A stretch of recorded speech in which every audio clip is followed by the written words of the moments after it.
नमस्कार. Hello sir. नमस्कार. 1 मिनिटात आपला फोरम भरतो व्यवस्थित. अगदी शेवटच्या 1 मिनिटात लोक जॉईन होतात. व्हिडिओ आता आपण तुम्ही जेव्हा बघत असाल तेव्हाच ऑन ठेवा, एरवी बंद ठेवा. चालेल. आणखीन जेव्हा जेव्हा बोलायचं तेव्हा व्हिडिओ ऑन करून बोला, एरवी बंद ठेवा.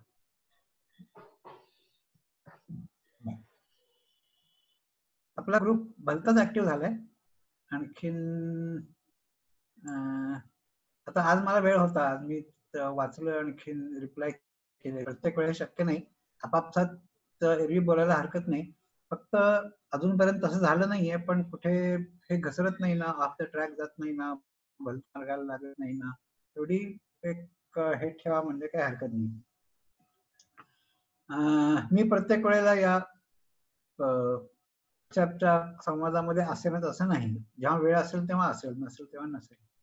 एनिवे, तर पण ते खूप लाईव्हली आहे, याच्यात काही शंका नाही. I am enjoying it. जेव्हा जेव्हा मी ते वाचतो तर त्यात इंटरेस्टिंग गोष्टी येतात. आणि आता असं झालंय की इतक्या बोलण्याच्या गोष्टी झाल्या की कशावर बोलू आणि कशावर नाही असा प्रश्न मला पडलाय. आपण मी एक 8ची लिस्ट केली होती, त्याच्यात आणखी 2 नंतर ऍड झाली आणि म्हटलं होतं की याला वोटिंग करा, तर सगळ्याच वोटिंग झालंय. सगळ्याच पॉइंट्सनं जवळपास सारखंच वोटिंग झालंय. तर काय वोटिंग करून काही उपयोग होत नाही असं दिसतंय. सगळेच महत्वाचे आहेत, आपण सगळेच घेऊ, पण ते घेईपर्यंत त्याच्या दुपटीने वाढले असतील याची खात्री आहे. तर शेवटी जे डिस्कशन चाललं होतं, जे बराच काळ चाललं आणि ज्याच्यामध्ये सगळ्यांना इंटरेस्ट आहे असं दिसतंय, ते म्हणजे सायंटिफिक म्हणजे नक्की काय. आणि या प्रश्नाचं काही सोपं उत्तर माझ्याकडे नाहीये. कोणाकडे आहे की नाही मला शंका आहे. पण अशी ज्याला उत्तर नसतात ना, तेच जास्त इंटरेस्टिंग असतात, तेच जास्त बोलण्यासारखं असतं. तर सायंटिफिक काय, याच्यावर प्रत्येकाचे व्ह्यू पॉइंट वेगळे आहेत. आणि शाळेमध्ये आपण सायन्स शिकतो ते खूप वेगळं असतं, आणि प्रत्यक्षामध्ये जर का तुम्ही सायन्सच्या कुठल्यामध्ये पडलात तर ते सायन्स खूप वेगळं असतं. शाळेमध्ये ऍक्च्युअली आपण सायन्स शिकत नाही. सायन्स म्हणजे काय, तर एखादी गोष्ट म्हणजे प्रश्न विचारण्याची, त्याचा शोध घेण्याची, काही उत्तरं मिळण्याची, त्या उत्तरामधून नवीन निर्माण होण्याची ही एक प्रक्रिया आहे. Science is not a outcome, science is a process. आणि त्याचे जे आउटकम्स असतात त्याच्याबद्दल आपल्याला शाळेत शिकवतात. शाळेत किंवा इतरही मीडियामध्ये वगैरे पुस्तकांमधून वगैरे जे आपण वाचतो, that is not science, that is the outcomes of science. म्हणजे त्याने अमकाचा शोध लावला, किंवा न्यूटनचे नियम हे असे आहेत, किंवा डीएनएचं स्ट्रक्चर असं आहे. This is an outcome of science. त्याच्या मागे जी प्रक्रिया असते, हे कसं सापडलं, ते इंटरप्रिट कसं केलं, त्याच्या मागे काय ट्रॅप्स होते, एक गोष्ट बरोबर येण्याच्या पूर्वी किती लोक चुकले होते, काय कशामुळे चुकले होते, का चुकले होते, म्हणजे चुकीचं बरे करणं, किती बरोबर करणं ही किती अवघड गोष्ट असते. ही सगळी प्रोसेस म्हणजे सायन्स वास्तविक. पण ते आपण शिकतच नाही. म्हणजे सायन्स एज्युकेशन मध्ये सायन्स शिकवलं जात नाही. We only learn about list of outcomes of science. आणि ते हिस्ट्री शिकल्यासारखंच होतं. मग कुठलं युद्ध किती साली झालं, तसा कुठला शोध कोणी किती लावला, आणि ते काय होतं एवढंच शिकतो आपण. पण प्रत्यक्षात सायन्सची प्रोसेस एवढी अवघड आहे त्याच्यामध्ये आता आयुष्य काढल्यानंतर, की ते शब्दात पकडणं हे पटकन नाही, शब्दात पकडणं पूर्णपणे जमण्यासारखंच नाही. त्याच्या जवळपासात जायचं म्हटलं तरी ते अवघड आहे. पण सायन्स म्हणजे काय, किंवा सायंटिफिक अप्रोच म्हणजे काय, किंवा एखादी आपण सायंटिफिक इन्फॉर्मेशन असं म्हणजे काय असतं, तर हे खूप लोकांनी सिस्टमॅटिकली मांडण्याचा प्रयत्न केलाय. आणि कोणी मांडण्याचा प्रयत्न केलाय, तर फिलॉसॉफर्स आणि हिस्टॉरियन्सनी केलाय. वर्किंग सायंटिस्ट सहसा या भानगडीत पडतच नाही. म्हणजे सायन्स म्हणजे काय, किंवा सायंटिफिक म्हणजे काय, त्याची डेफिनेशन करण्याच्या मागे वर्किंग सायंटिस्ट सहसा पडत नाही. आणि ते पडत नसूनही ते जे काही करतात त्यातून काही ना काहीतरी बाहेर निघतं. ते कधी बरोबर असतं, कधी चुकीचं पण असतं बरं का. म्हणजे बऱ्याच वर्षाच्या रिसर्च मधून आलेली गोष्ट ही 100% चुकीची पण असू शकते. पण तरी ती प्रोसेस आहे की त्याच्यामध्ये लोक करून करून शिकतात कसं करायचं. त्याच्या मागची थिअरी सायन्स मध्ये सहसा शिकवली जात नाही. पण लोक काही ना काहीतरी करून ते पिकअप करतात. म्हणजे जसं गॅरेज मधला बारक्या हळूहळू त्याला कळायला लागतं की मोटरसायकल कशी हँडल करायची, मामकं कसं खोलायचं. ते जसं करून करून येत तसं वर्किंग सायंटिस्टना ते करून करून येतं. पण ते मांडण्यात डिफाईन करण्याचा प्रयत्न जर का कोणी केला असेल तर फिलॉसॉफर्सनी केलाय. आणि त्याच्यामध्ये कार्ल पॉपर हे खूप मोठं नाव आहे. मी काही कार्ल पॉपर पूर्णपणे वाचली, पण कार्ल पॉपरचे एक जे काही कोअर फिलॉसॉफी म्हणतात ती ही कुठे ना कुठेतरी वाचनात येते. आणि तुम्ही सायन्सच्या फील्ड का चौकसपणे वाचत असाल तर येते. म्हणजे तुम्ही फक्त केमिस्ट्री वाचत असाल किंवा फक्त बायोलॉजी वाचत असाल तर येत नाही. पण त्याच्या पलीकडे जाऊन सायन्स विषयी असाल तर पॉपर विषयी काही ना काहीतरी वाचलं जातं. तेवढंच मी वाचलंय. तर पॉपरनी सायन्सची प्रोसेस कशी असते, मेथड ऑफ सायन्स, मेथड म्हणजे टूल्स नव्हे बरं का. म्हणजे आपण जे कॉलेजच्या पहिल्या वर्षापासून म्हणजे टायट्रेशन कसं करायचं किंवा मायक्रोस्कोप कसा वापरायचा हे जे शिकतो त्याला आपण मेथड्स म्हणतो. पण त्या खऱ्या मेथड्स नव्हे, दे आर टूल्स. मेथड म्हणजे प्रश्न कसा विचारायचा, हायपोथेसिस कसं तयार होतं, ते हायपोथेसिस टेस्ट कसं करायचं, एक्सपेरिमेंट कसा डिझाईन करायचा, हे जे काही आहे त्याला they are called methods of science. तर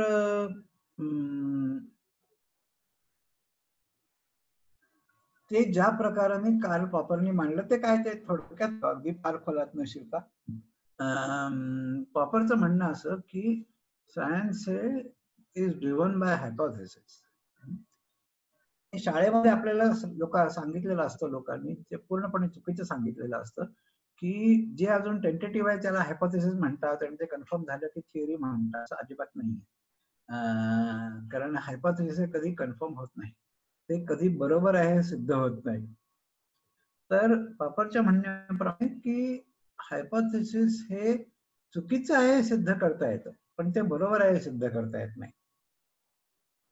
म्हणजे काय, एक उदाहरण द्यायचं झालं तर law of conservation of momentum, की एक स्पेस मध्ये ग्रॅव्हिटी वगैरे काही नाही, स्पेस मध्ये एक गोष्ट अशी ठराविक यांनी मोमेंटमनी एक गोळा चाललेला आहे असा, तर जोपर्यंत त्याच्यावरती बाहेरचा फोर्स ऍक्ट होत नाही तोपर्यंत त्या गोळ्याचं मोमेंटम बदलणार नाही.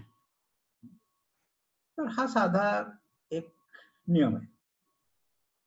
हा तुम्ही सिद्ध करू शकाल का? कुठला प्रयोग केला तर हा नियम सिद्ध होईल? आता तुम्हाला सगळी परवानगी आहे बरं का, तुम्ही स्पेस मध्ये जाऊ, हे सगळं काल्पनिक आहे, त्यामुळे तुम्ही स्पेस मध्ये जाऊ शकता, ग्रॅव्हिटी फ्री याच्यामध्ये जाऊ शकता वगैरे वगैरे. मला असा प्रयोग डिझाईन करून दाखवा की ज्याने हे सिद्ध करता येईल. तर पॉपरच्या म्हणण्याप्रमाणे कुठल्याही प्रयोगाने law of conservation of momentum हे सिद्ध नाही करताय. फार फार तर तुम्ही काय कराल, तर तुम्ही असं दाखवाल की मी कुठलाही फोर्स वापरला नाही आणि त्यांनी आपली गती बदलली नाही. म्हणजे काय केलं, म्हणजे काहीच नाही केलं त्यात, काहीच नाही केलं, काहीच नाही दाखवलं. पण काहीच न दाखवणं हाच तो लॉ आहे ना, की जोपर्यंत तुम्ही फोर्स वापरत नाही तोपर्यंत काही होत नाही, मोमेंटम बदलत नाही. बर, पण समजा मी हे दाखवलं की हा मोमेंट, ओके, या मोमेंटला त्याचे मोमेंट होता, मी काही फोर्स वापरला नाही आणि तो तसाच राहिला. पण तो तसाच राहिला might be a chance event, म्हणजे तो बदलू शकला असता किंवा बदलू शकला नसता. चान्सनी तो बदलला नाही, मग तो नेहमीच बदलत तुम्हाला कसं म्हणता येईल? मग ठीक आहे, एकदा करू नका, हा एक्सपेरिमेंट दोनदा करा. आता काय होतंय की आपण असं गृहीत धरू की कुठलाही फोर्स वापरला नाही तरी एका गिव्हन एका क्षणामध्ये तो काही रॅन्डम दिशेने जाऊ शकतो किंवा कुठलाही रॅन्डम व्हेलॉसिटी घेऊ शकतो. तर आहे त्याच व्हेलॉसिटीमध्ये कंटिन्यू होणं, this is one of the possible outcomes. त्याची काहीतरी प्रायोरिटी असेल, त्या प्रायोरिटीने मोमेंटम तसंच राहील, वेगळ्या प्रायोरिटीने ते आणखीन काहीतरी बदल. तर बाय चान्स असं झालं की ते तसंच राहिलं. दोनदा केलं तर काय होईल, ते प्रायोरिटी तो पीच्या ऐवजी पी स्क्वेअर होईल, तीनदा केलं तर पी क्यू. तर शून्य कधी होणार, तर तो शून्य कधीच होत नाही. आणि त्यामुळे law of conservation of momentum तुम्ही कितीही प्रयोग केले तरी तुम्हाला सिद्ध करणार नाही. पण तो चुकीचा जर का असला आणि चुकीचा आहे दाखवायचं असलं तर एकदा जरी तो डेव्हिएट झाला तरी तेवढं पुरे आहे की नाही बुवा, लॉ म्हणून हा काम करत नाही. तर त्यामुळे एखादी गोष्ट चुकीची आहे हे दाखवणं सोपं असतं, ती बरोबर आहे हे दाखवणं अवघडच नाही तर अशक्य असतं, म्हणजे थिअरॉटिकली अशक्य असतं. कुठल्या तरी लेव्हलला आपण म्हणतो की आता बास झालं, आता आय बिलीव्ह, पण थिअरॉटिकली तुम्हाला 100% ही गोष्ट अशीच आहे असं दाखवता येत नाही.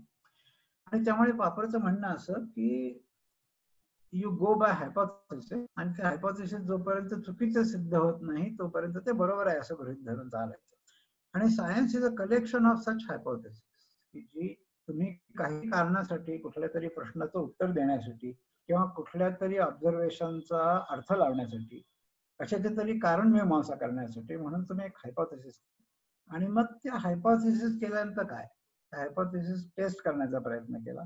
बऱ्याचदा असं होतं की मूळचं हायपोथेसिस हे टेस्टेबल नसतं, मग त्याची तुम्ही काहीतरी प्रेडिक्शन्स करता आणि मग ती प्रेडिक्शन्स टेस्ट करण्याचा प्रयत्न करता. सगळ्या टेस्टिंग मधून तुम्ही ते चुकीचं आहे की नाही हे बघण्याचा प्रयत्न करता, आणि ते जर का तुम्हाला चुकीचं दाखवता आलं नाही तर ते बरोबर आहे असं गृहीत धरून तुम्ही पुढे जाता. हे त्याच्या म्हणण्याप्रमाणे this is the method of science, आणि कोर मेथड ऑफ सायन्स, आणि सायन्स हे असंच गेलं पाहिजे. प्रत्यक्षात जर का तुम्ही पाहिलं तर वर्किंग सायंटिस्ट हे अशाच मार्गाने जातात असं नाही. बहुतेक वेळेला ही प्रिन्सिपल फॉलो होत नाही. आता आपण हे थोडंसं एक्सपांड केलं पॉपरची फिलॉसॉफी, तर काहीतरी हायपोथेसिस आहे म्हणून तुम्ही प्रयोग करताय किंवा काहीतरी निरीक्षण करताय, त्या निरीक्षणाला ऍडलिब वेगळं बरं का, जाता येता मला काहीतरी दिसलं ते पण निरीक्षण आहे, पण अशा निरीक्षणामधून एखाद्या वेळेस तुम्हाला नवीन हायपोथेसिस तयार होईल, काहीतरी नवीन सुचेल, त्याच्यामध्ये हायपोथेसिस टेस्ट होणार नाही. निरीक्षणामधून हायपोथेसिस टेस्ट असलं तर ती खूप सिस्टमॅटिकली स्टॅटिस्टिकली डिझाईन आणखी असं असायला पाहिजे. की त्याचं कारण असं की जाता जाता जे दिसतं त्याच्यामध्ये जवळपास प्रत्येक वेळेला काही ना काहीतरी बायस असतं. म्हणजे माझ्या डोक्यात एक सर्च नव्हती म्हणून मला हे दिसलं, ती जर का नसती तर दिसली नसती. म्हणजे दोन माणसं चाललेली असली तरी एका माणसाला पक्षी दिसतात, दुसऱ्याला दिसत नाही, त्याचं कारण त्या दोघांच्या डोक्यातल्या गोष्टी वेगळ्या. तर त्यामुळे जाता येता दिसणं हे सिस्टमॅटिकली काही करायला उपयोगी पडत नाही. ते महत्वाचं असतं, कारण त्याच्यामधून तुम्हाला काहीतरी नवीन प्रश्न निर्माण होतात, त्याच्यामधून एखादा हायपोथेसिस सुचू शकतो, त्याच्यामधून एखादा असोसिएशन आहे का बघूया असं तुम्ही म्हणू शकता. तर ते महत्वाचं आहे, पण ते सिस्टमॅटिक नाही. त्याला ऍडलिब म्हणतात. तशी ऍडलिब ऑब्झर्वेशन केली जातात आणि that can beginning of a new thinking, new hypothesis. Hypothesis testing जर का तुम्हाला ऑब्झर्वेशनने करायचं असेल तर त्याला सुद्धा डिझाईन लागतं. म्हणजे मी किती काळ ऑब्झर्वेशन करणार, ते बायस नसण्यासाठी मी काय काळजी घेणार, त्याला मला पुरेसा सॅम्पल साईज मिळेल का की ज्याच्यावर मला तरी कन्क्लूड करता येईल, एवढा चांगला सॅम्पल साईज मला मिळेल का, तेवढा सॅम्पल साईज मिळण्यासाठी मला काय करायला पाहिजे, या सगळ्यात त्याला कंट्रोल ग्रुप असेल का, कशाशी कम्पेअर करणार, या सगळ्याचा विचार करून ते डिझाईन बनवलं जातं. याच्यामधून तुम्ही ते हायपोथेसिस टेस्ट करता, पण ही प्रक्रिया सोपी नाही. त्याचं कारण असं की एकाच गोष्टीला 17 एक्सप्लेनेशन असू शकतात, किंवा एकाच गोष्ट किंवा अल्टरनेटिव्ह हायपोथेसिस असतात. आणि कुठल्या अल्टरनेटिव्ह हायपोथेसिसचा तुम्ही विचार केला आहे, कशाचा केला नाही, याचे नियम नाही आहेत. म्हणजे एक्सपेरिमेंटल डिझाईनचे काही काही नियम सांगतात किंवा ते असं असलं पाहिजे आणि मग सॅम्पल साईज असा कॅल्क्युलेट करायचा, पॉवर तशी कॅल्क्युलेट करायची, कंट्रोल ग्रुपच्या अशा अशा प्रॉपर्टी असल्या पाहिजेत, हे बऱ्यापैकी रिजिड आहे. पण अल्टरनेटिव्ह हायपोथेसिस काय असतील हे नॉर्मेटिव्ह नाहीये. हे तुमचीच कल्पनाशक्ती येते की अरे ह्याचं एक्सप्लेनेशन असं असेल असा मी विचार केला होता, पण तसं पण असू शकेल बरं, किंवा अगदी टोटली उलट असू शकेल. म्हणजे आणि आणि इथे भले भले लोक फसतात बरं. म्हणजे एक गोष्ट आपण गृहीत धरून चालतो आणि त्याच विचार करतो, कदाचित ती टोटली उलटी असू शकते आणि आपण हा विचारच करत नाही. म्हणजे डायबिटीस मध्ये आता ब्रेन इमेजिंगचे खूप प्रकार निघाले, तर त्याच्यापैकी हे MRI जे करतात, त्या MRI मध्ये म्हाताऱ्या माणसांच्या मेंदूमध्ये अशा काही पांढरे पांढरे डाग म्हणूया आपण त्याला, पांढरे पॅचेस राहतात. त्या इमेजेस मध्ये पांढरे पॅचेस वयाबरोबर जास्ती दिसायला लागतात. म्हणजे पूर्वी लोकांना असं वाटायचं की काही नाही, याचा परिणाम आहे, ते दिसणारच. मग नंतर असं लक्षात आलं की सगळ्यांच्या मध्ये दिसत नाही. हायपरटेन्शन मध्ये दिसतात, डायबिटीस मध्ये दिसतात, अल्झायमर मध्ये दिसतात. आणि डायबिटीसच्या बाबतीमध्ये हायपरटेन्शनला ते लागू आहे. तर ते दिसत असं म्हटल्यानंतर सगळ्या लोकांचं इंटरप्रिटेशन हेच होतं की हा डायबिटीसचा परिणाम आहे, हा ब्लड प्रेशरचा परिणाम आहे. तर ते पांढरे कशामुळे दिसतात, तर नंतर असं लक्षात आलं की तिथं काहीतरी व्हॅस्क्युलर डिफेक्ट्स असतात. म्हणजे रक्तवाहिन्या तिथल्या नॉर्मल नसतात, कमी पडतात किंवा डिफेक्टिव्ह असतात. त्याच्यामुळे तिथे रक्तपुरवठा नीट होत नाही. तर या कंडिशन मध्ये ते पांढरे पॅचेस तिथे MRI इमेजेस मध्ये तयार होतात. तर आता याचा डायबिटीसशी संबंध लावलात तुम्ही, कारण मी 100 डायबिटिक लोक पाहिले, त्यांच्या इमेजेस मध्ये हे पॅचेस होते. 100 नॉन डायबिटिक पाहिले, त्यांच्यापैकी 5-7 लोकांमध्ये पॅचेस दिसले. काहीतरी मला पुरेसा भरपूर फरक दिसलेला आहे, डायबिटीसचा संबंध मी लावलाय. त्याच्या पुढचं जे आहे ना, ते सगळं तुमच्या कल्पनाशक्तीवर अवलंबून आहे की त्याचं तुम्ही इंटरप्रिटेशन कसं करणार. आणि आतापर्यंत इंटरप्रिटेशन असं आहे की डायबिटीसमुळे हे तयार होतात. पुरावा काय आहे? पुरावा एवढाच की डायबिटीस मध्ये दिसतात, डायबिटीस नसलेल्यांमध्ये दिसत नाही. आता याचं एक टोटली उलट इंटरप्रिटेशन असं आहे की ज्या मेंदूमध्ये हे व्हॅस्क्युलर डिफेक्ट्स असतात, त्यांच्या मेंदूला ब्लड सप्लाय कमी पडतो किंवा ब्लड मधून होणारा ग्लुकोजचा सप्लाय कमी पडतो. आणि त्यामुळे तो ब्लड सप्लाय भरून काढण्यासाठी म्हणून ब्लड प्रेशर वाढतं किंवा तिथला ग्लुकोजचा सप्लाय भरून काढण्यासाठी म्हणून ब्लड मध्ये ग्लुकोज वाढवलं जातं. ही शक्यता आहे की नाही? हे टोटली लॉजिकल आहे बरं का. म्हणजे तुम्हाला ब्लड प्रेशर हाय असणं, ते पॅचेस दिसणं, हे असोसिएशन अगदी स्ट्रॉंग आहे. मग तुम्ही असं का म्हणता की ब्लड प्रेशरमुळे ते पॅचेस निर्माण होतात? उलट पण असेल, ते पॅचेस निर्माण झाल्यामुळे ब्लड प्रेशर वाढतं. पण 20 वर्ष 15 वर्ष, कारण ही अलीकडची गोष्ट आहे, याचा MRIचा याच्याशी संबंध लागलेला एक 15-1 वर्ष झाली असते. या 15 वर्षामध्ये असा उलटा विचार कोणी केलेलाच नाही. सगळेजण असं म्हणतात की डायबिटीसमुळे हे होतं किंवा हायपरटेन्शन असेल तर ते होतं. थोडा फरक आहे कुठल्या रिजन मध्ये आणि काय प्रकारचे पॅचेस डायबिटीस मध्ये येतात आणि काय प्रकारचे हायपरटेन्शन मध्ये येतात, ते थोडा सूक्ष्म फरक आहे. त्यातले डिटेल्स काही मला कळत नाही. पण तुम्हाला ह्या दोन गोष्टी दिसल्यानंतर तुम्ही त्यातली एक विचारच करू शकत नाही. तुम्ही नेहमी एकाच विचाराने जाता, दुसऱ्या गोष्टीचा विचारच करू शकत नाही. आणि मग टोटली वेगळं पण काहीतरी असू शकेल की ह्या दोघांचं कारण तिसरंच काहीतरी आहे. ए मुळे होत नाही, बी मुळे ए होत नाही, आणखीनच काहीतरी एक्स किंवा वाय मुळे दोन्ही ए किंवा बी होतात. तर या सगळ्या सगळ्या सगळ्या म्हणजे काय की मी 2 पॉसिबिलिटीचा विचार करू शकतो, आणखीन तिसरी अशी असेल की मी त्याचा विचार केलेलाच नाही. पण जास्तीत जास्ती प्रकारच्या कारणमीमांसांचा विचार करता येणं हे नॉर्मेटिव्ह नाहीये, हे क्रिएटिव्ह आहे.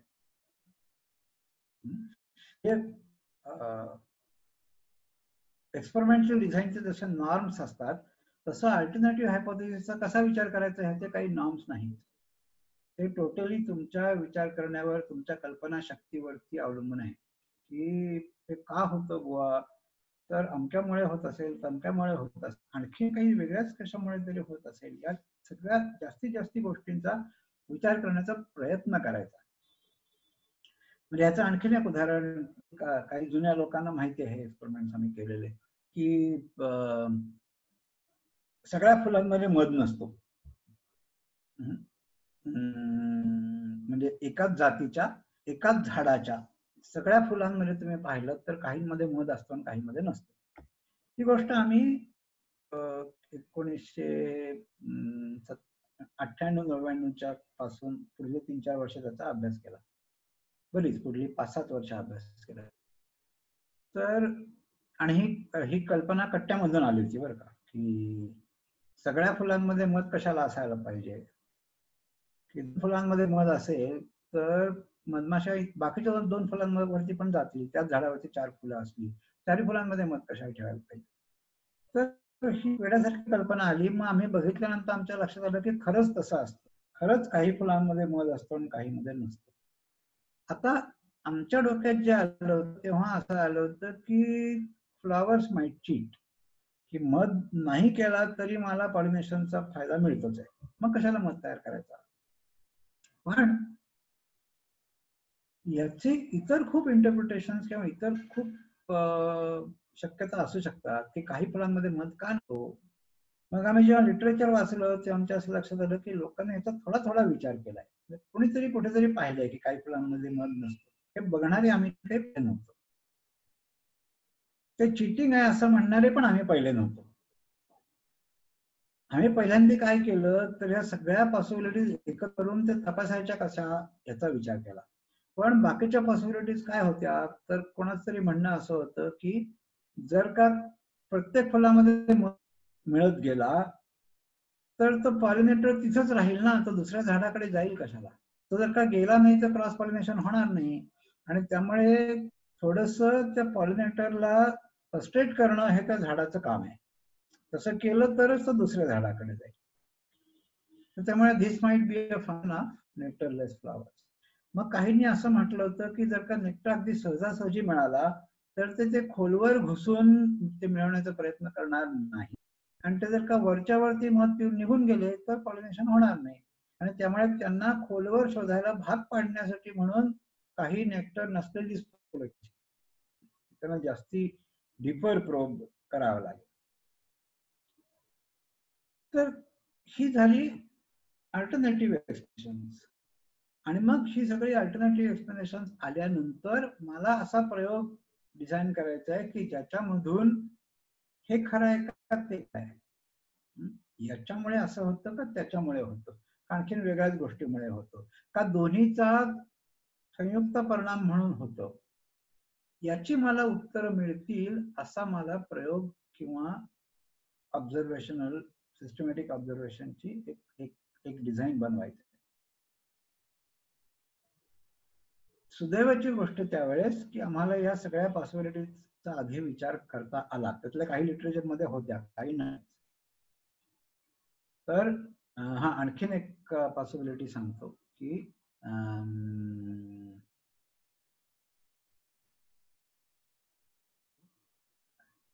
नाही, आणखीन एक नाही, मी मला वाटतं ती सांगितली आधीच की टू एनहान्स क्रॉस पॉलिनेशन, की माझ्याकडे मध नाही असं म्हटल्यानंतर तो दुसऱ्या झाडाकडे जाईल, म्हणजे दुसऱ्या त्याच जातीच्या च्याकडे जाईल, त्यातून क्रॉस पॉलिनेशन होईल. आता 2 हायपोथेसिस मध्ये कसं टेस्ट करायचं, तर मग असं लक्षात आलं की जर का एका झाडावर एकच फुल असेल आणि काही जाती असतात की त्यांना एका वेळेला एकच फुल असतं, तर त्या फुलातलं मध घेतल्यानंतर मला दुसऱ्याच इंडिव्हिज्युअलकडे जावं लागणार आहे, म्हणजे क्रॉस पॉलिनेशन होणारच आहे, कारण एकच फुल होतं तुमच्याकडे आणि त्यामुळे तिथून मध घेऊन गेलेला तर दुसऱ्याच झाडावर जाणार. ज्या झाडांकडे खूप फुलं आहेत एका वेळेला, त्यांना सेल्फ होऊ नये. सेल्फ म्हणजे त्या फुलातला नाही, त्या इंडिव्हिज्युअल झाडावरती दुसऱ्या झाडाकडे जावं, म्हणून त्यांना जास्ती एम्प्टी फ्लॉवर्स ठेवली पाहिजे. म्हणजे असा की किती एम्प्टी असावीत, किती मध्ये मध असावं, हे याचा काहीतरी असोसिएशन त्या झाडावरती किती फुलं आहेत त्याच्याशी असलं पाहिजे.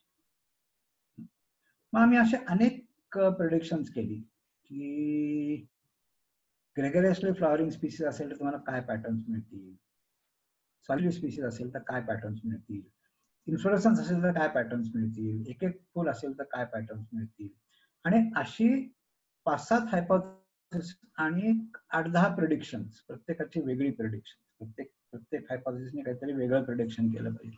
असा सगळा मॅट्रिक्स एकत्र केल्यानंतर आम्हाला ज्या सिग्नेचर मिळाल्या त्या सिग्नेचर मधून असं कळलं की चिटिंग हेच हायपोथेसिस सगळ्यात बरोबर असलं पाहिजे.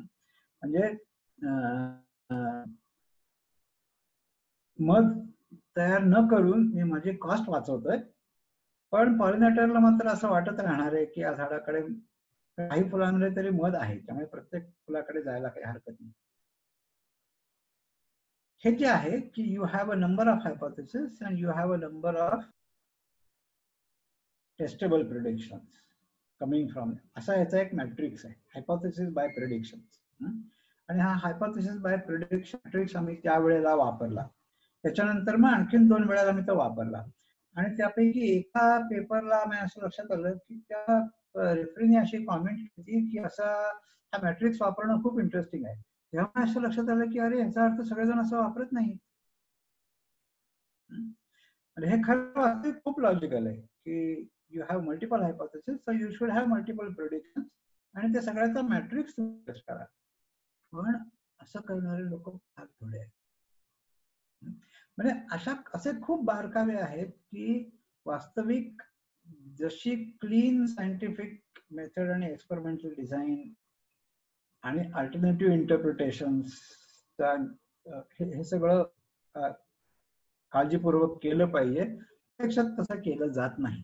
प्रत्यक्षात खूप घाईघाईने इन्फ्लुएन्सेस काढले जातात, आणि त्यामुळे जरी एक काही नॉर्म तुम्ही सांगितले तरी ते नॉर्म्स किंवा असे नॉर्म्स काही असले सांगितले जात नाहीत, हाच तर प्रॉब्लेम आहे. तरी ते सगळीकडे फॉलो होत नाहीत, आणि ते फॉलो होत नाही त्याचं एक मुख्य कारण मला असं दिसतं की सायन्सचे विद्यार्थी हे ट्रेनिंग कधीच घेत नाही. बर, असं नाही, आउट ऑफ कॉमन सेन्स लॉजिकनी बरंच काही चांगलं बाहेर पडत राहतं, नाही असं नाही, पण बऱ्याचदा वाचताना असं वाटतं की अरे यांनी या गोष्टीचा विचार केला असता त्याच वेळेला तर जास्ती चांगलं. आपल्यालाही अनेकदा नंतर असं वाटतं की अरे त्यावेळेस मी या गोष्टीचा विचार केला असता तर जास्ती चांगलं झालं. अशा गोष्टी राहून जातात. बर, त्या राहून जाणं हे काही पाप नाही, किंवा ते काय म्हणजे ते केलं म्हणजे तुम्ही काही फार चूक केली असं नाही. पण दुसऱ्यांनी जर का अल्टरनेटिव्ह इंटरप्रिटेशन सांगितलं तर ते धुडकावून लावणं हा मात्र गुन्हा आहे असं मी म्हणेन. आणि हा गुन्हा खूप जण करतात. त्याचं कारण असं की एकदा तुम्ही एक खेळलं की त्याच्या पुढे तुमचं माकड होतं, तुमचं हायपोथेसिस तुमची टेरिटरी होते, आणि त्या टेरिटरी पासून तुम्ही दुसऱ्या माकडांना बाहेर, दुसऱ्या ग्रुपमधल्या माकडांना बाहेर ठेवण्याचा प्रयत्न करता. आणि त्यामुळे तुमच्याच एक्सपेरिमेंटचं इंटरप्रिटेशन कोणी सांगितलं किंवा तुमचं हायपोथेसिस बरोबर नाही, दुसरं जास्ती चांगलं आहे असं म्हटलं तर तुम्हाला राग येतो. हा राग येणं दिस इज प्रायमेट टेंडन्सी. पण असं होतं, म्हणजे वास्तविक असं पाहिजे की there is hypothesis A, there is hypothesis B. तसं होत नाही, हे माझं हायपोथेसिस आणि मग ते दुसऱ्या कोणाच तरी, ते लगेच तुम्ही टेरिटोरियल बिहेवियर तुमचं सुरू होतं. तर मी टेरिटोरियल बिहेवियर शिरलोय म्हणून की जरी काही नॉर्म्स असले सायन्सचे तरी प्रत्यक्षामध्ये ते फॉलो होणं काटेकोरपणे हे शक्य नाही आहे की ते हँडल करणारी माणसं आहेत. आणि मग माणसाच्या स्वभावातल्या ज्या काही सगळ्या खाचाखोचा आहेत, माणसाच्या स्वभावातलं मी आता टेरिटरी हे एक उदाहरण दिलं, ते केवळ फॅक्टर नाही, अनेक फॅक्टर, हे सगळे फॅक्टर्स मध्ये येतात. आणि त्यामुळे नॉर्मेटिव्ह science is not end science. मग सायन्सची प्रिन्सिपल आणि ते सायन्स प्रिन्सिपल प्रमाणे जावं असं जरी तुम्हाला वाटत नसलं तरी प्रत्यक्षात तसं ते वाटत असलं, प्रत्यक्षात तसं ते जाणं शक्य नाही, कारण ते हँडल करणारी माणसं आहेत आणि माणसांमधले सगळे व्यवहार याच्यामध्ये येतात. मग ते सोशल आहेत, पॉलिटिकल आहेत, बिझनेस आहे, कॉस्ट बेनिफिट ऑप्टिमायझेशन आहे, प्रायमेट टेंडन्सीज आहेत, या सगळ्या त्याच्यामध्ये येतात. आणि त्यामुळे असं नाहीये की सायन्स हे एक मेथड आहे, मग ते असं हायपोथेसिस टेस्टिंग करायचं आणि हे झालं सायन्स. त्याच्या बाकीचं जे होतं ते सायन्स नाही, ते पॉलिटिक्स. असं अजिबातच नाहीये, कारण हे दोन्ही गोष्टी तुम्हाला एकमेकांपासून वेगळ्या करतात. एक्सपेरिमेंट डिझाईन करताना कुठेतरी आपलं मन विचार करत असतं की याचा रिझल्ट असा येईल का, आणि असा रिझल्ट आला तर त्याला जगात खूप महत्व आहे आणि त्यामुळे तसा रिझल्ट यायला पाहिजे. किंवा असा रिझल्ट आला तर माझा आधीचा हायपोथेसिस आणखी स्ट्रॉंग होणार आहे, त्यामुळे मला असा रिझल्ट यायला पाहिजे. नाही आला तर काय होईल याचंही कुठेतरी माझं मन कॅल्क्युलेशन करत असतं. आणि we are always trying to optimise our cost benefit, की मला याच्यामधून काय मिळणार आहे, काय मिळणार म्हणजे पैसे अशा स्वरूपात नाही, ते मोठ्या गोष्टींमध्ये, म्हणजे इव्हन काही करण्याचा आनंद हा सुद्धा त्याच्यामध्ये आलाच. पण त्याचबरोबर सोशल फॅक्टर्स, म्हणजे मग हे फील्ड कसं आहे, त्याच्यामध्ये आता बिग प्लेयर कोण आहेत, स्मॉल प्लेयर कोण आहेत, मी कुठे आहे, माझी या फील्डमध्ये ची पोझिशन कशी वाढेल, कमी होईल, किंवा मग फॉर्मली मला पुढे पोझिशन कुठल्या मिळतील, पोस्टडॉक मिळेल का, फॅकल्टी पोझिशन मिळेल का, मग ही सगळी कॅल्क्युलेशन्स त्यावेळेला मनात कुठेतरी पाठीमागे चालू असतात ज्यावेळेला तुम्ही एक्सपेरिमेंट डिझाईन करता त्यावेळेला सुद्धा. आणि हे काही चुकीचं नाही बरं का, हे चुकीचं नाही, बरोबर म्हणण्यापेक्षा हे अपरिहार्य आहे. आणि जोपर्यंत माणसं सायन्स करतायत तोपर्यंत या सगळ्या गोष्टी त्याच्यामध्ये येईल, ते काही तुम्हाला टाळता येणार नाही. आणि म्हणून सायन्स समजून घेताना त्याच्या बिहेवियरल सोशल गोष्टींसकट ते समजून घेतलं तरच ते सायन्स आहे असं मी म्हणतो. नुसतं पॉपरची फिलॉसॉफी ती अशी आणखीन मग ते अशी प्रिडिक्शन्स करा आणि ते अशी टेस्ट करा आणि हायपोथेसिस करा, this is only one part of science. आणि असं सायन्स कधीच वर्क होत नाही. त्यामुळे तो जो त्याचा सोशल अँगल आहे, सायकोलॉजिकल अँगल आहे, बिहेवियरल अँगल आहे, that is a inherent and inseparable part of science. पण तसं दुर्दैवाने आता अजूनही सायन्स फील्डमध्ये समजलं जात नाही, ते समजलं जायला पाहिजे. आणखी एक मेटा सायन्स नावाचे एक विद्याशाखा आहे म्हणू आपण, किंवा रिसर्चची एक लाईन आहे. दुर्दैवाने हे अत्यंत उपेक्षित लोक आहेत, म्हणजे सायन्स मधले दलित म्हटलं तरी चालेल असे मेटा सायन्स मधले लोक आहेत. तर स्वतःला त्यांना ते करण्याचा खूप उत्साह असतो. पण मेटा सायन्स याचा अर्थ सायन्स ऑफ सायन्स, म्हणजे सायन्स कसं काम करतो याचं science is called Meta science. आणि ते मेटा सायन्सचे पेपर हल्ली नेचर सायन्स मध्ये वगैरे अधूनमधून पब्लिश होतात, पण त्यांचं कव्हरेज खूप कमी आहे. म्हणजे अजूनपर्यंत ते या सगळ्या प्रोसेसमध्ये अजून त्यांची एन्क्वायरी सुरू पण झालेली नाही, असं पिक्चर आहे. पण तरी आता थोडं थोडं का होईना, म्हणजे मेटा सायन्स याला किमान आता एक नाव मिळालंय आणि त्याचे काही डिपार्टमेंट्स किंवा काही इन्व्हेस्टिगेटर्स त्याच्यामध्ये आम्ही काम करतो असं म्हणायला लागले, थोडं तरी नक्की झालंय. तर सायन्स हे फिलॉसॉफी ऑफ सायन्स पेक्षा थोडं वेगळं म्हणजे असं की मेटा सायन्स हे ऍक्च्युअल डेटा घेऊन झालेलं, पब्लिश झालेलं अनालाइज करून वगैरे असं काम करतात. फिलॉसॉफरचं हे थोडस वेगळं होतं तंत्र, त्यापेक्षा मेटा सायन्स वेगळं आहे.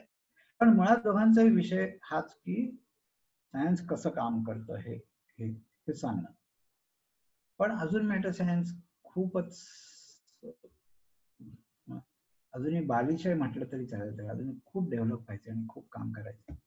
आता सध्या ते एवढंच करतात की कुठल्या जर्नलमध्ये कुठल्या टाईपचे पेपर पब्लिश होतात याचे पॅटर्न्स काढायचे, मग आता उदाहरणार्थ मध्ये एक पब्लिश झालं होतं PNAS मध्ये, आणि त्यामध्ये त्यांनी असं अनालिसिस केलं होतं, चांगला होता पेपर तो, की तुम्ही जे काही केलं आणि तुम्ही जे काही तुम्हाला असं वाटलं की हा हा हा माझा एक्सपेरिमेंट चांगला आहे आणि मी कुठेतरी चांगल्या ठिकाणी पब्लिश करायला पाहिजे, तर तुम्ही पब्लिश करायला गेलात आणि रिजेक्ट झालं, आणि रिजेक्ट होताना बऱ्याचदा खूप नॅस्टी कॉमेंट्स असतात, काही फार प्रोफेशनली सगळं असतं असं नाही. तशा कॉमेंट जर का आल्या तर त्याची रिॲक्शन काय होते याचा त्यांनी अभ्यास केला होता, खूप खूप चांगला अभ्यास होता. त्यात त्यांचं म्हणणं असं होतं की तुमच्या आत्ताच्या स्टेटसवरती ते खूप अवलंबून असतं. म्हणजे चांगलं काम हे जर का जास्ती प्रतिष्ठित युनिव्हर्सिटीतल्या प्रतिष्ठित माणसाकडून गेलं असेल आणि मग जर का ते रिजेक्ट झालं तर फार परिणाम होत नाही. पण जर का लहान माणसं असतील, म्हणजे आत्ता विज्ञानामध्ये फार मोठं नाव न कमावलेली माणसं असतील, तर त्यांच्यावर त्याचा जास्ती विपरीत परिणाम होतो. हे सगळं खूप ऑब्व्हियस आहे, म्हणजे त्यांचं कन्क्लुजन काही फार वेगळं होतं असं नाही, पण डेटामधून त्यांनी असं काहीतरी मांडण्याचा प्रयत्न केला, ही गोष्ट नवीन आहे. तर असं आता सायन्स म्हणजे काय हे याच्यावरती सायन्स सुरू झालंय. त्यांना ज्या गोष्टी सापडत आहेत त्या एकीकडे अजूनपर्यंत तरी खूप ऑब्व्हियस आहे, पण ते आतापर्यंत कधी मांडल्या गेलं नाही. त्या फील्डमधल्या लोकांना माहिती असतं की चालतं, पण इथे खरंच असं चालतं असं असं मांडलं जाणं पण आवश्यक आहे. ते आता आता मांडलं जायला लागलं. पण हे सगळं जरी असलं तरी इन्स्पाइट ऑफ मुळात मी काहीतरी इन्व्हेस्टिगेट करतोय, काहीतरी प्रश्न विचारतोय आणि त्याच्यामधून काहीतरी निघायला पाहिजे, ही गोष्ट इतकी ग्रेट आहे की असंख्य काळ्या बेऱ्या गोष्टी या फील्डमध्ये चालत असल्या तरी त्याचा नेट आउटकम हा खूप चांगला आहे. काळ्या बिद्र्या वेड्या वाकड्या गोष्टी या फील्डमध्ये भरपूर चालतात, त्याच्यामध्ये काही शंका नाही, तरी सुद्धा सायन्स इज सायन्स आणि नथिंग कॅन रिप्लेस इट. आणि याचं साधं कारण त्याच्या फंडामेंटल तत्वांमध्ये आहे. तुम्ही काहीतरी इन्व्हेस्टिगेट करण्याचा प्रयत्न करता आहात आणि तो पुराव्यानिशी मांडण्याचा प्रयत्न करत आहात. त्याच्या मागे कुठेतरी मॅथमॅटिक्स आहे, मॅथमॅटिक्सचे प्रिन्सिपल्स आहेत, स्टॅटिस्टिक्सचे प्रिन्सिपल्स आहेत. ती आत्ता आहेत त्याच्यापेक्षा अधिक चांगली असू शकणार नाहीत का, तर असू शकतील, पण आत्ता आहेत ती सुद्धा खूप महत्वाची आहेत आणि ती सुद्धा काम करतात. आणि त्यामुळे याचा नेट इफेक्ट हा चांगला असतो. काही तुम्हाला नवीन शिकायला मिळतं, नवीन तत्व त्यातून बाहेर पडतात, जी उपयोगी असतात, ज्याच्यामधून तुम्ही प्रिडिक्शन करू शकता, ज्याच्यामधून तुम्हाला जास्ती चांगल्या इन्साइट मिळू शकतात. आणि 4 वर्षाचा अभ्यास केल्यानंतर 5वी कशी असेल याचा तुम्हाला आधीच अंदाज पण बांधता येतो. अशा सगळ्या गोष्टी आहेत.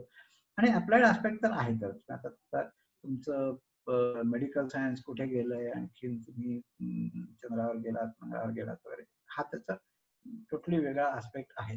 पण ते सगळं आपण सोडून दिलं, अप्लाइड ॲस्पेक्ट सोडला, टेक्नॉलॉजी सोडली, तरी इव्हन प्युअर सायन्सचा जे काही जो काही आउटकम आहे दॅट इज, आणि हा अमेझिंग असला तरी सुद्धा त्याची डेफिनेशन करणं ही गोष्ट काही सोपी नाही, जमलेली नाही.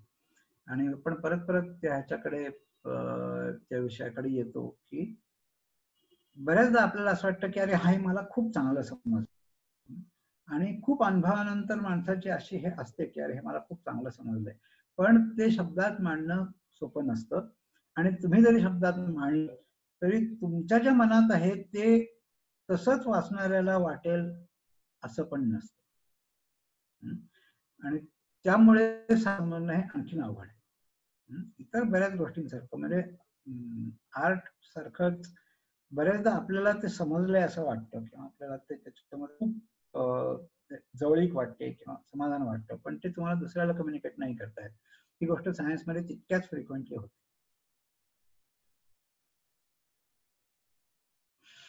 एनिवे, तर एक आयडियल अशी सायन्सची मेथड आहे की ज्याच्यामध्ये हायपोथेसिस टेस्ट करणं, त्यासाठी एव्हिडन्स शोधणं, मग कुठल्या लेव्हलला तो एव्हिडन्स स्वीकारायचा, कुठल्या लेव्हलला नाकारायचा, याचे काही नॉर्म्स असणं हे सगळं त्या मेथडमध्ये येतं आणि या मेथडमुळे त्याचा ग्रेटनेस नक्कीच आहे. पण आपण समजतो तितकं ते क्लीन नाही. म्हणजे ही मेथड सगळेजण जरी फॉलो करत असले ग्रॉसली तरी त्याच्यामध्ये खूप खाचाखोचा आहे. जिथे ट्रॅप्स आहेत तिथे माणसं टोटली चुकू शकतात, मार्गावर जाऊ शकतात, मग कधी कधी जाणून बुजून चुकीचं करू शकतात. हे सगळे खामिया त्याच्यामध्ये आहेतच. आणि म्हणून बऱ्याचदा सायन्स बी एंटायरली मिसलिडिंग, आणि असं आतापर्यंत अनेकदा झालेलं आणि आजही अनेक बाबतीमध्ये होत आहे. आणि म्हणून सामान्य माणसाचा जो विश्वास असतो सायन्सवरती त्यांनी बरेच गोंधळ होतात. तो तितका असू नये असं मी म्हणेन. म्हणजे ही गोष्ट सायंटिस्ट म्हणले म्हणून ते आपल्याला आता या कोविडच्या बाबतीमध्ये हा अनुभव येतोच आहे की चार वेगळ्या गोष्टी सांगतात आणि त्या तितक्याच ठामपणे सांगतात की माझंच बरोबर आहे. 2 महिन्याने लक्षात येतं की अरे यांच्या कोणाचंच म्हणणं खरं नाही दिसतं. तर याचं साधं कारण असं आहे की हा नवीन व्हायरस आहे, कोणालाच खरं तर फार काही माहिती नाही. असं म्हणावं ना की हे माझा हायपोथेसिस आहे, असं वाटतंय त्याला, हा एव्हिडन्स आहे, पण बघूया अजून थांबून बघूया 2 महिन्यांनी काय होतंय, अशा स्वरूपाचं ते आहे. पण बऱ्याचदा करणाऱ्या माणसाला माहिती असतं की हे हायपोथेसिस आहे, ह्याला अजूनही थोडासा एव्हिडन्स आहे म्हणून मी हे मानतोय, मला असं वाटतं की हे बरोबर निघणार, पण ते निघेलच असं नाही, बघूया काय होतंय. पण सामान्य माणसं असा अर्थ घेत नाहीत. सामान्य माणसं असं म्हणतात की अरे हा एवढा मोठा अधिकारी, हा WHO तो म्हणतोय त्याच्यावर विश्वास ठेवला पाहिजे, तो म्हणतोय ते खरं असणार, आपण म्हणतोय हे खरं आहे हे त्यालाच कॉन्फिडेंटली सांगता येत नाही. पण बाकीच्या माणसांना असं वाटतं की या अर्थी हा म्हणतोय त्या अर्थी ते खरं असणार, आणि इथे तो खरा सगळा गोंधळ निर्माण होतो. त्यामुळे सामान्य माणसाला जे सायंटिफिक आहे असं वाटतं ते सायंटिफिक नसतं, आणि जे खरोखर सायंटिफिक आहे ते 100% खात्रीचं नसतं. म्हणजे जुने जरी आपल्याला असं वाटतं की हा खूप जुना लॉ आहे, आता हा 100 वर्षापूर्वी सांगितला गेला, आणि आता नाही 100 वर्षापूर्वी जरी सांगितला गेला असला तरी अजूनही 10 वर्षांनी तो चुकीचा ठरू शकणार नाही अशी काही गॅरंटी नाही देत आहे. त्यामुळे अंतिम सत्य नाही सांगता येत, अंतिम सत्य सांगता येत नाही हे सायन्सला मान्य आहे, हे सगळ्यात महत्वाची गोष्ट. आणि सामान्य माणसाचा ज्यावेळेस सायन्सवर विश्वास असतो त्यावेळेला हे काही माहिती की ते अंतिम नाही असं त्या फील्ड मधले लोक म्हणतात, असं काही सामान्य माणसाला वाटत नाही. त्याला असं वाटतं की हे लोक जे सांगतात ते बरोबर, विच मेक्स द एंटायर काय सगळा कॉन्फ्लिक्ट इश्यू आहे याच्यामुळे. सर एक प्रश्न होता. बोला बरेच प्रश्न बोलू का? एकच प्रश्न आहे की तुम्ही म्हटलात की प्रेडिक्शन्स आणि हायपोथेसिस यांचं मॅट्रिक्स केलं म्हणजे काय केलं? हा म्हणजे माझ्याकडे 4 हायपोथेसिस आहेत. या 4 हायपोथेसिसची 6 प्रेडिक्शन्स आहेत.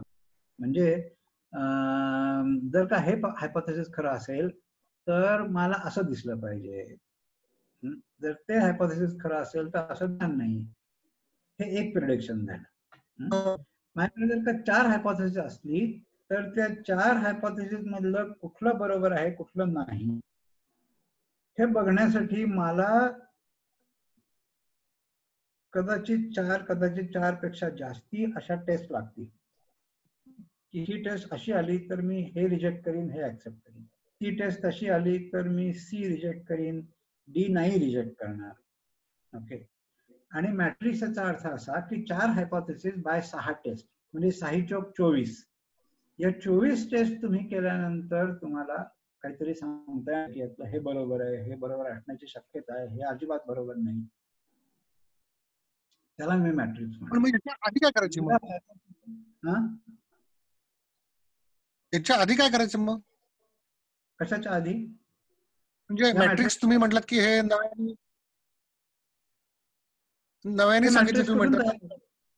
हे मॅट्रिक्स कुठून तयार होतं, तर जेव्हा एकाच गोष्टीचं एक्सप्लेनेशन देण्यासाठी तुमच्या हातामध्ये 3, 4, 6 काय एन नंबर ऑफ हायपोथेसिस आहे, तेव्हा हे मॅट्रिक्स तयार. तुमच्याकडे एकच हायपोथेसिस असेल तर मग मॅट्रिक्सचा प्रश्न आहे. पण एकच हायपोथेसिस असणं is not a very good sign. Okay. You should have alternative hypothesis 2, 4, 6 कितीही असू शकतात, पण त्यातली जी काही स्ट्रॉंग आहेत ती घेऊन आपण एकत्र करून मग त्यातलं कुठलं खरं असेल तर मग काय दिसेल त्याचा विचार करून ते बघण्याचा प्रयत्न करायचा. Okay okay, thank you thank you. Sir, आता ह्या कोरोनाच्या बाबतीमध्ये जेव्हा लॉकडाऊन डिक्लेअर केलं तेव्हा सगळ्यांनी अगदी ते मान्य केलं, सगळेजण घरी बसले. मग आता या घटनेमध्ये सामान्य लोकांचा सायन्सवर विश्वास होता म्हणून बसले का मोदींनी आवाहन केलं म्हणून बसले, का भीतीपोटी केवळ बसले? हो हो, तर सगळे फॅक्टर्स आहेत मध्ये. पण मला सांगतो, हे जर का तुम्ही लोकांना नुसतं उपदेश करून सोडलं असतं तर काही झालं नसतं. म्हणजे काही घाबरट लोक फक्त घरी बसले असते, घरी कोणी घरी बसलं नसतं. त्याची अनेक कारण आहेत. त्याचं एक कारण असं आहे की लोक जसं तुमचं ऐकून घेतात, म्हणजे ही मोठी माणसं आहेत, तर त्यांचं ऐकून जसं घेतात तसं दुसरं त्यांचं स्वतःचं सॅम्पलिंग आणि स्वतःचं सब इंटरप्रिटेशन कुठेतरी चालू असतं. आणि त्यासाठी माझं सध्याचा आता हा खूप इंटरेस्टचा विषय आहे की लोक सॅम्पलिंग कसं करतात, लोक स्टॅटिस्टिक्स कसं वापरतात, सगळं सबकॉन्शियस लेवलला बरं का. त्यांना स्टॅटिस्टिक्स मधलं काही समजत नसतं, त्यांना एक टेबल सुद्धा लिहिता येत नाही, पण तरी सबकॉन्शियसली लोक स्टॅटिस्टिक्स करत असतात. आणि ते स्टॅटिस्टिक्स कसं करतात याचा अभ्यास करणं हा एक आत्ताचा माझा एक छंद आहे असं झालं म्हणा. तर हे लोकांचं चालू असतं, त्याच्यामधून लोक ठरवत असतात की कुठली गोष्ट आपल्याला खरोखरच धोकादायक आहे का नाही. मग हेल्मेट नाही घातलं तर माझं डोकं फुटण्याची शक्यता काय आहे हे लोक आजूबाजूला पाहून ठरवत असतात. म्हणजे हे केवळ वर्तुळातले किंवा आकडे वाचून लोक हेल्मेट घालत नाही. जेव्हा त्यांना असं वाटतं की हा धोका खरंच मोठा आहे तेव्हा, किंवा दुसरं असं असतं की अरे आपण असं नाही केलं तर सगळेजण आपल्याकडे विचित्र नजरेने बघतात, या कारणासाठी तर अगदी स्पष्ट सांगतो की आता बाहेर जाताना मी जे मास्क घालतो ते लोकांनी विचित्र नजरेने बघू नये म्हणून घालतो. करेक्ट, अगदी बरोबर, अगदी बरोबर. हे सगळ्या गोष्टी माणूस एक मिनिट, तर त्याच्यामध्ये माणसं आपलं स्वतःच सॅम्पलिंग करून स्वतःच स्टॅटिस्टिक्स निष्कर्ष काढत असतात. तर त्याच्यामध्ये आत्ताची जी साथ आहे ती लोकांनी घाबरून घरी बसावं अशी नाहीये. म्हणजे स्वतःच्या सॅम्पलिंग वरून त्यांना हा निष्कर्ष निघेल असं अजिबात नाहीये. आणि त्यामुळे केवळ हे वरून येऊन ते इम्पोज झाल्यामुळेच लोकांनी ते पाळलेलं आहे, एरवी पाळलं नसतं. जसं तंबाखूच आहे ना, तंबाखूने कॅन्सर होतो हे इतक्या वेळेस लोक तंबाखू सोडत का नाही, तर त्यांचं स्वतःच सॅम्पलिंग असं सांगतं की अरे नाही, एवढे लोक तंबाखू खाताना मी बघतो, पण कुठे क्वचित कोणाला तरी झालंय कॅन्सर, मी कशाला. हे लोकांचं स्वतःच सॅम्पलिंग. किंवा उलट आहे की तंबाखू अजिबात न खाणाऱ्यांना सुद्धा होतोच आहे की मग तंबाखूचं काय असं आहे. आणि आता ग्रामीण भागामध्ये लोकांचा ह्या कोरोनाच्या बाबतीतला असं आहे, तो होणारच आहे, तो काय व्हायचा राहत नाही म्हणून सगळेजण अजूनच सुटलेत. आणि म्हणजे त्याच्याकडे बघण्याचा ग्रामीण लोकांचा दृष्टिकोन आणि शहरी लोकांचा हे याच्यात आता तफावत वाढत चालली आहे. त्याच्या तफावतीचं मला एक साधं कारण असं वाटतं की शहरामध्ये जास्ती इम्पोज करणं शक्य आहे ग्रामीण भागामध्ये तो इम्पोज करणं अवघड आहे. पण तुम्हाला दुसरीकडे सांगतो, काही काही ठिकाणी गावांनीच ठरवलंय की आपल्या गावात बाहेरच्या माणसाला येऊ द्यायचं नाही. तिथं त्यांनी ते खूप कडक इम्पोज केलं. बरोबर. तर मला एक प्रश्न आहे. हॅलो. हा बोला. जनरली एकच हायपोथेसिस प्रिडॉमिनंट का असतो? सगळ्या ऑल्टरनेटिव्ह हायपोथेसिसला इक्वल इम्पॉर्टन्स का मिळत नाही?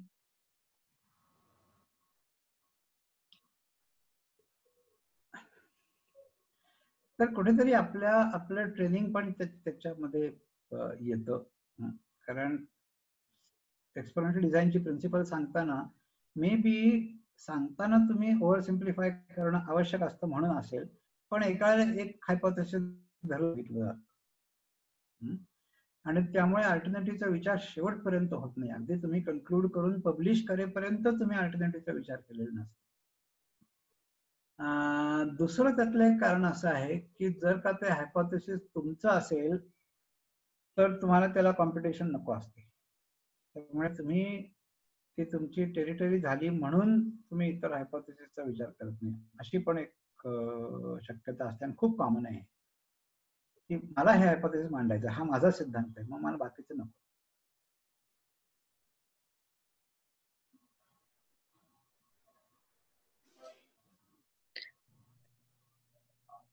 Sir, going to our previous point, Abhijit बोलतो इथे. लोकांचं परसेप्शन किंवा लोकांचं सॅम्पलिंग तुम्ही म्हणलात, तर आता एक्झाम्पल द्यायचं झालं तर आता US मध्ये आधी सगळं कोविड इतकी लोक म्हणजे प्रत्येक ठिकाणी ते चालू होतं आणि मग त्यामुळे लोक प्रत्येक जण तुम्ही कुठे जा काही बोला, इट्स लाईक ऑलवेज फिरून लोक कोरोना व्हायरस वरती बोलायचे. पण आता असं झालंय की त्यानंतर ते ब्लॅक लाईव्ह मॅटर सुरू झालं, त्यानंतर कोरोनाची एक न्यूज फक्त सुरुवातीला असायची बातम्यांमध्ये, बाकी सगळ्या बातम्या त्याच्या. आणि मग तेव्हा मग लोकांनी त्याचा सिरियसनेस इथे खूप कमी झाला आणि आता परत ते केसेस खूप वाढत चालल्या आहेत.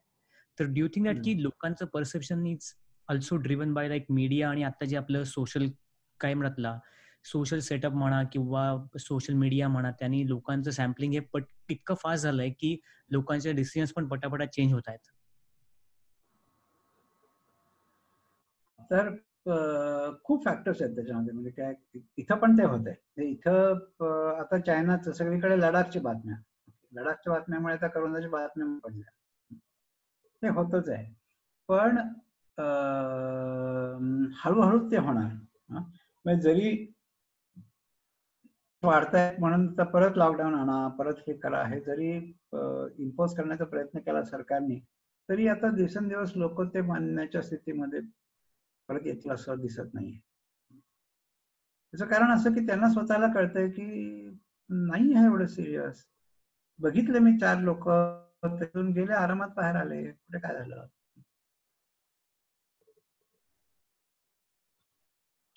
आणि ऍक्च्युअली हॉस्पिटलचा हा अनुभव आहे.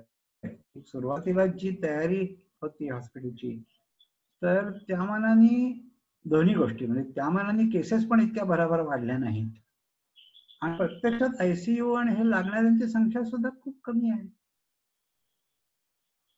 त्यामुळे ते लोक रिलॅक्स्ड आहेत.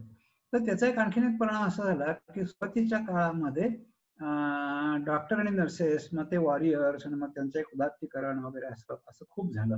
आता ते बंद पडलंय. अरे त्याच्याबद्दल बोलत नाही आणि ते स्वतःही बोलत नाही, कारण त्यांना स्वतःला पण जेवढा स्ट्रेस येईल असं वाटलं होतं तेवढा प्रत्यक्षात नाही आलेला. सर म्हणजे मग लोक स्वतः तुम्ही आता मगाशी म्हटल्यासारखं लोक स्वतःच वापरतायत ना हे लॉजिक की हे एवढं डेंजरस नाहीये, म्हणतात तेवढं डेंजरस नाहीये, म्हणून लोक आपली नॉर्मल वागायचा प्रयत्न करतायत. म्हणजे पण हे सगळं जगभर आहे. म्हणजे आपल्या इकडे लोक अशिक्षित आहेत म्हणून असं वागतायत का? तर नाही. ऑस्ट्रेलियामध्ये, इंग्लंडमध्ये, पण तिथे लोकलमध्ये नसेल गर्दी होत, तिथं बीचवर गर्दी होते, पण होतेच ना. US मध्ये तर लोक म्हणतात की आम्ही मास्क वापरणार नाही, अशी पण एक मुवमेंट चालू आहे. निघालंय. हो.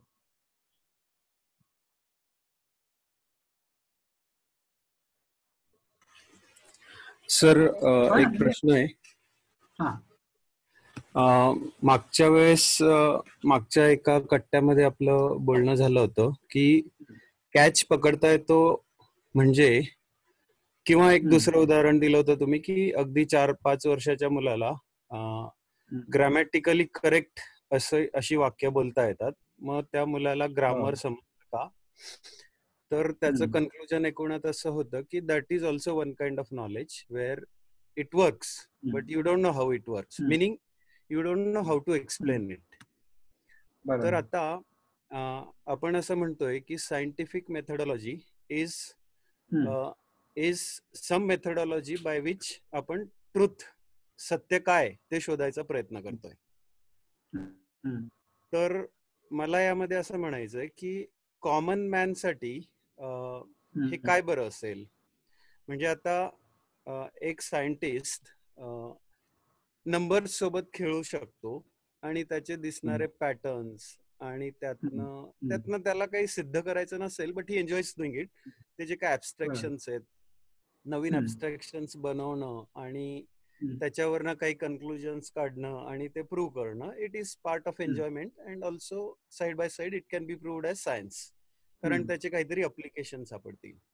पण कॉमन मॅनला असले काही मेथडॉलॉजीज डिझाईन करून काय खरंय ते शोधून काढणं यामध्ये तसा काही इंटरेस्ट नसावा, but everybody is interested in finding truth. तर मग कॉमन मॅन साठी ट्रूथ इज व्हॉट वर्क्स असं जर आपण, एक मला सोपं वाटतं की something that is working is truth. आणि त्यांच्या मते अशी गोष्ट जी मी माझ्या आयुष्यात तपासून पाहू शकत नाही, त्याचं खरं खोटं हे मी कुठनं बघायचं, तर ट्रेडिशन मधनं. मग आता हे जे मी काय मांडतोय यानुसार आता आपण ज्या काही नवीन मेथडॉलॉजी शोधल्या आहेत सायंटिफिक एन्क्वायरीच्या, those should be use to find out some truths which are already there, आणि ते ट्रेडिशन्सच्या फॉर्मॅटमध्ये आहेत. म्हणजे हे कितपत ठीक वाटतंय? हा, तर दोन गोष्टी आहेत. एक, तू म्हणलास ते बरोबर आहे की सामान्य माणूस सुद्धा काहीतरी इन्व्हेस्टिगेट करण्याचा प्रयत्न करत असतो आणि आपल्याला सगळ्या गोष्टी प्रयोगाने किंवा आपल्याला एवढी निरीक्षण करता येत नाही. याचा शॉर्टकट आपल्या आधी लोकांनी जे केलंय त्याच्यावर विश्वास ठेवावा, हा एक शॉर्टकट आहे.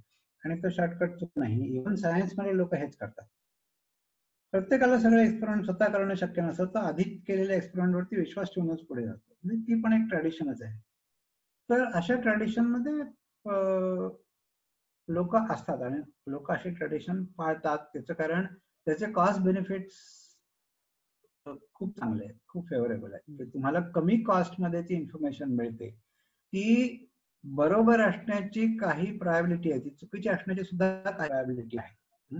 पण तुम्ही ते ऍक्सेप्ट करता अलॉंग विथ द प्रायोबिलिटी, की ज्या अर्थी एवढे लोक म्हणतात त्या अर्थी मी ते मान्य करतो बरं का. त्यावेळेस ते चुकीचं पण असू शकतं, पण आपण ते विथ सम प्रायोबिलिटी वी ऍक्सेप्ट, की ज्या अर्थी पारंपरिकरित्या लोक असं म्हणत आले त्या अर्थी ते बरोबर असावं. आणि फील्ड मध्ये सुद्धा ही गोष्ट होते की कोणीतरी चॅलेंज करेपर्यंत, आणि ते चॅलेंज करणाऱ्याचं आयुष्य फार वाईट असतं, पण लोक चुकीची गोष्ट सुद्धा 2-2 पिढ्या 3-3 पिढ्या सायन्स मध्ये चालू राहू शकते, किंवा 2-2 पिढ्या 3 पिढ्या नसेल तर 2 दशक 3 दशक सहजपणे चुकीच्या गोष्टी चालत येतात. तर बरोबर किंवा चूक असणं इज व्हेरी फनी. सुरुवात सुपरस्टिशनची आणि सायन्सची सारखीच होते दोघं, कारण दोघांचं ध्येय एकच आहे, ते म्हणजे समथिंग दॅट वर्क्स, असं काहीतरी मला पाहिजे. मग त्याच्यामधून तुम्ही काहीतरी शॉर्टकट शोधता, आणि बहुतेक वेळा हे असोसिएशनमुळे असतात की बाबा मी ही टोपी घातली आणखी त्या दिवशी मी खूप चांगला खेळलो बरं का, किंवा तो पेपर खूप चांगला गेला, ही टोपी लकी आहे. So this is simply association. आता ह्याच्यामध्ये असं आहे की हा असोसिएशन बरोबर निघेल किंवा चुकीचं निघेल मला त्या क्षणी माहित नाहीये, पण त्याचे कॉस्ट बेनिफिट असे आहेत की तीच टोपी घालण्याची कॉस्ट अगदीच क्षुल्लक आहे, पण मला जर का यश मिळालं तर ते बेनिफिट जबरदस्त आहे. त्यामुळे चुकण्याची प्रोबॅबिलिटी असली तरी सुद्धा मी हे बरोबर घेऊन जाईन. त्याचं कारण चुकलं तर कॉस्ट जास्ती नाही, बरोबर आलं तर बेनिफिट जास्त आहे. ओके, तर ही खूप विचारपूर्वक किंवा ही खूप शहाणपणाची गोष्ट आहे की अशी एखादी असोसिएशन माझ्या मनात तयार होतं. त्याच्या पुढे मग त्याची कारण मी मग सापडते का वगैरे हे पुढचे मुद्दे आहेत, किंवा मी ते टेस्ट करून पाहिल्यानंतर काय होतं हे वेगळे मुद्दे आहेत. पण असं असोसिएशन तयार होणं हे सुपरस्टिशनच्या मुळाशी असतं, and this is completely scientific. किंवा सायन्स सुद्धा अशाच असोसिएशन मधून सुरुवात होते. तुम्हाला नवीन हायपोथेसिस अशा असोसिएशन मधूनच कुठेतरी मिळालेलं असतं. त्यामुळे origin of superstitions and origin of science is more or less the same. मग त्याच्या पुढे काय होतं की प्रत्येक प्रयोग तुम्हाला करून बघणं शक्य नसल्यामुळे आधीचे लोक जर का म्हणत असले आणि तसंच असोसिएशन मला कुठेतरी थोडं जरी तर मी त्याच्यावर एकदम विश्वास ठेवतो की ज्या अर्थी आधीचे लोकही असं म्हणतात आणि मलाही एकदा तसं दिसलं बरं का, मग परत परत बघण्याची गरज नाही, मग ते मानतो. असं करत करत ते तयार होतं. आणि या सगळ्यामध्ये सर्वात महत्वाचं काय माणसाच्या स्वभावाच्या दृष्टीने तर cost benefit is the most important factor. आणि तुम्ही त्यामुळे बघा की सगळ्या सुपरस्टिशन अशा कॉस्ट बेनिफिट ऑप्टिमायझेशन वरती अवलंबून आहे. मी आता जे सांगितलं ते एका माणसाचं कॉस्ट बेनिफिट झालं, त्याच्यामुळे मग पुढे अनेक कॉम्प्लिकेट येतात की लोकांच्या ह्याचा फायदा घेणारे लोक असतात, इतरांच्या सुपरस्टिशनचा फायदा घेऊन फायदा मिळवणारे लोक असतात. अशी सगळी कॉम्प्लिकेशन त्याच्यामधून पुढे वाढत जातात. पण essentially you believe something based upon your calculation of cost benefit, आणि या कॉस्ट बेनिफिट कॅल्क्युलेशन मध्ये चुकण्याची प्रोबॅबिलिटी गृहीत धरलेली असते. त्या प्रोबॅबिलिटी सह आपण हे कॉस्ट बेनिफिट कॅल्क्युलेट करतो नेहमी. आणि त्यामुळे आपण अशा गोष्टींवर विश्वास ठेवतो की चुकल्या तर फार काही जाणार नाही, बरोबर आली तर मला खूप काही मिळेल. लॉटरीच्या तिकिटासारखं, तर एक काय 10 रुपये जातील, मिळाले तर लाख रुपये कोटी रुपये मिळतील ना. मी ज्ञानदा, मला विचारायचं होतं की म्हणजे there is some things can be explained by causal chains that we can actually plot, but some are random.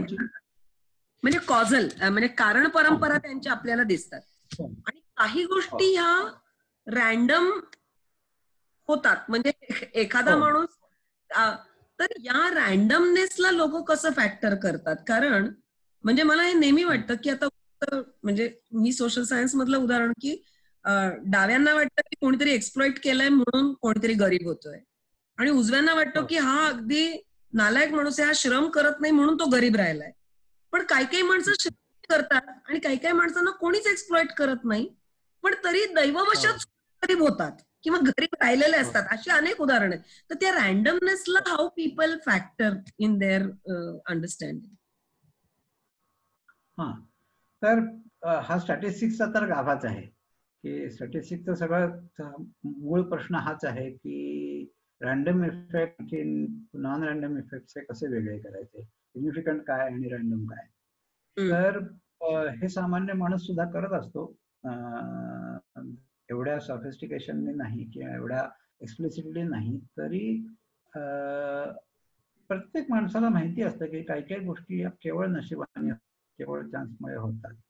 आणि आपण आपल्या कॉझॅलिटी मध्ये, आपल्या स्टॅटिस्टिकल अनालिसिस मध्ये ते फॅक्टर करत असतो. त्या काय म्हणजे व्यक्त स्वरूपामध्ये करत नाही कधी, किंवा ऑलमोस्ट नाही, कधी कधी ते पण करतो. पण पीपल आणि ते असं सोडून पण देतात की अरे हे काय झालं असेल. म्हणजे मला तो तुम्ही जो मगाशी सुपरस्टिशन म्हणालात, तर ते मला असं नेहमी वाटतं की इट हेजिंग दॅट रॅन्डमनेस, की I will hedge it against that randomness, की मी टोपी घातल्यावर कदाचित माझा ऍक्सिडेंट होणार नाही, तर मी ते करून बघतो. असं त्याच्यामध्ये आहे का त्या रॅन्डमनेसला हे करायचं? नाही, डेफिनेटली आहे. पण पण त्यामध्ये हे काही अजिबात माहीत नसतं असं नाही की काय टोपीचा आणि ह्याचा काय संबंध. कुठल्या तरी लेव्हलला जर का त्याला असं म्हटलं तर त्याला ते पटतं सुद्धा की हा खरंच काही संबंध असण्याचं नाही. पण जसं झालं बुवा मला, मी टोपी घातली आणि अमुक झालं. तर हे म्हणजे एक तर माणसाच्या स्वभावात असं आहे जे सायन्स मध्ये दिसतं की आपण लॉजिकली इनकम्पॅटेबल गोष्टी सहज पचवतो. म्हणजे you have two faiths which are logically incompatible, पण ते दोन्ही तुमच्यामध्ये असतात आणि ते तुम्ही दोन्हीला खरं मानता. आणि हे हे स्वभावामध्ये खूप आहे. आपण इव्हन रोजच्या व्यवहारामध्ये असं करत असतो की दोन इनकम्पॅटेबल गोष्टी आपण एकाच वेळेला खऱ्या मानतो. तर त्यामुळे एकीकडे आपण हे सगळे असोसिएशन जोडण्याचा प्रयत्न करत असतो, दुसरीकडे आपल्याला हेही माहिती असतं की खरं तर यात काही अर्थ नसणार. पण या दोन्ही गोष्टी माणसाच्या मनात आणि या कोएक्झिस्टन्स मधूनच आपण हा कास्ट बेनिफिटचा विचार करतो आणि माहिती असतं आपल्याला की हे चुकीचं असू शकेल. चुकलं तर काय जाणार आहे, जाता जाता ह्या देवाला 2 फुलं व्हायची, एवढंच करायचंय ना, काय कास्ट आहे, करू. झालो पास तर चांगलं झालं ना, नाही झालो पास तर काय, ते 5 मिनिटं माझी फक्त वाया गेली, काही फार मोठी पास नाही गेली. आणि हे जे रॅन्डम हे आहे याला एक पळवाट ठेवलेली आहे, तुमचं प्राक्तन नशीब, त्याला कोणीच काही करू शकत नाही, हा एक आहेच आहे ना. हा, ते खूप इंटरेस्टिंग आहे बरं का. हे सामान्य माणसाच्या बिहेवियर मध्ये आहे आणि हे सायन्स मध्ये सुद्धा आहे की ज्या वेळेला तुम्हाला एक्सप्लेनेशन दिलंच पाहिजे अशी एक हे सायकोलॉजिकली असेल, पण एक्सप्लेनेशन दिल्याशिवाय समाधान होत नाही आणि काही खरं एक्सप्लेनेशन नाही आहे तुम्हाला माहिती असतं, तर यू गिव्ह सम अनफॉल्सिफायबल एक्सप्लेनेशन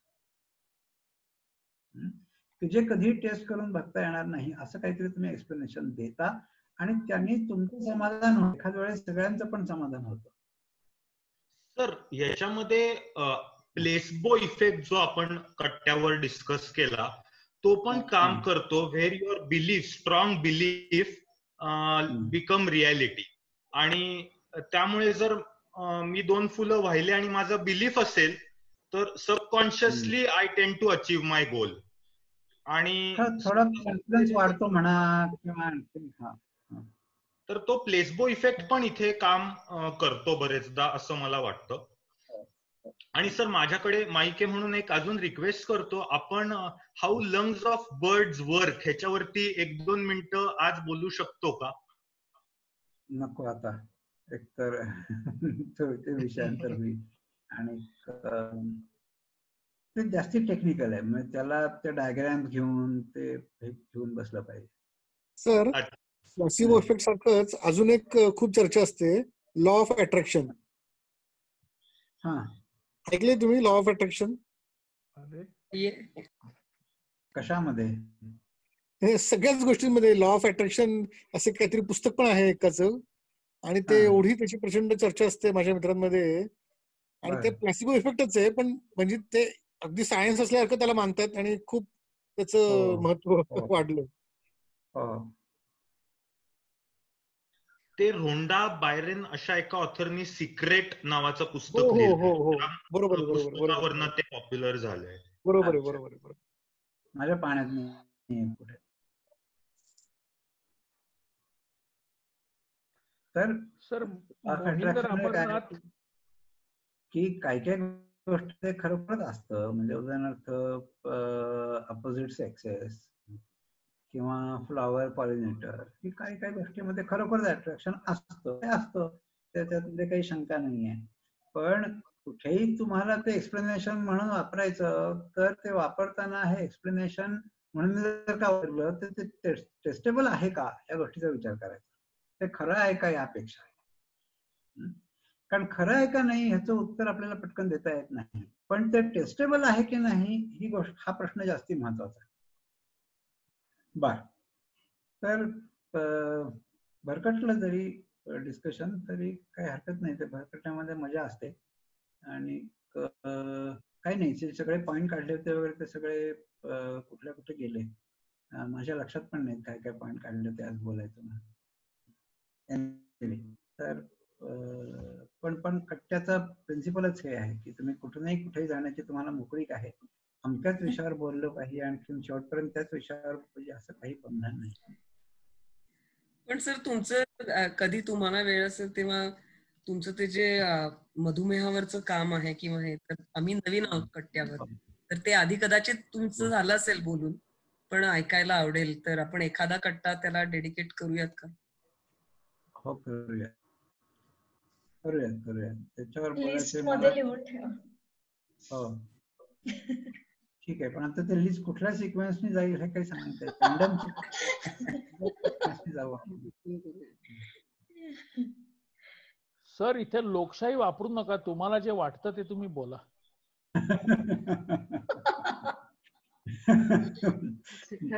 मला वाटलं म्हणूनच मी चिठ्ठ्या टाका म्हटलं.